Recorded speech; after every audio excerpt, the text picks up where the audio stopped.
வணக்கம் மக்களே, நான் உங்கள் டாக்டர் டி. இன்றைக்கி நம்ம சேனல் என்ன பார்க்க போகிறோம் அப்படின்னாக்கா, நம்ம காலேஜில் நடந்த க்ரீன் டே செலிப்ரேஷனை பற்றி தான் பார்க்க போகிறோம். ஒரு வாரம் இல்லாமல் இந்த வாட்டி நம்ம காலேஜில் என்ன பண்ணியிருக்காங்க அப்படின்னா, ஒரு மெகா பிளான்டிங் செலிப்ரேஷன் ஒன்று பண்ணாங்க.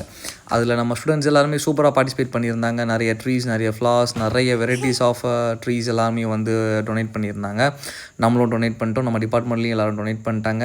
அப்படி நம்ம விபின் அண்ணன் செடி வச்சுட்டு வந்துட்டார். அடுத்தல அப்படி பார்க்கும்போது யோசித்தோம் என்ன பண்ணலாம் அப்படின்னு. நம்ம விபின் அண்ணன் எக்கோ கிளப்பில் இருந்ததுனால அப்படி நம்ம வந்து எக்கோ கிளப் பேனர் வச்சு ஒரு ஃபோட்டோ எடுத்துட்டோம். அடுத்தால செடி வைக்கிறதுக்கு நம்ம தம்பி ஜோயலை தேடிட்டு இருந்தோம். நான் ஜோயல் வந்து ஹெல்ப் பண்ணிக்கிட்டு இருக்கான் நமக்கு குழி எடுக்கிறதுக்கு. அதை தொடர்ந்து நம்ம வந்து பிளான் பண்ண ஆரம்பிச்சிட்டோம். அப்படியே நம்ம பசங்களும் வந்து என்ன பண்ணுவாங்கன்னா, ட்ரீஸ் பிளான்ஸ் எல்லாமே வந்து பண்ணிகிட்டு இருப்பாங்க. இது நம்ம லால் சூப்பராக பாடுவாப்பில். அப்படியே நம்ம பிள்ளைங்க வந்து பார்த்திங்கன்னா தெரியும் எவ்வளோ இன்ட்ரெஸ்ட்டாக வந்து செடி வச்சுட்டு இருக்காங்கன்னு தெரியும். இப்போ நம்ம ஜீவாவும் வந்து என்ன பண்ணுவார்னாக்கா பிளான் பண்ணிகிட்டு இருப்பார். அப்படி சூப்பராக போஸ்ட்லாம் கொடுப்பாரு. அப்படியே நம்ம என்ன பண்ணிட்டோம்னாக்கா இந்த ஈவெண்ட்டை கம்ப்ளீட் பண்ணிட்டு கிளாஸ் ரூமுக்கு சாப்பிட போயிட்டோம். அப்படியே வர வழியில் நம்ம தம்பி கடையில் ஒரு பஜ்ஜி வாங்கிட்டு வந்தேன். இந்த எந்த தம்பி கடை அப்படிங்கிறது அடுத்த வீடியோவில் பார்க்கலாம். See you, bye bye.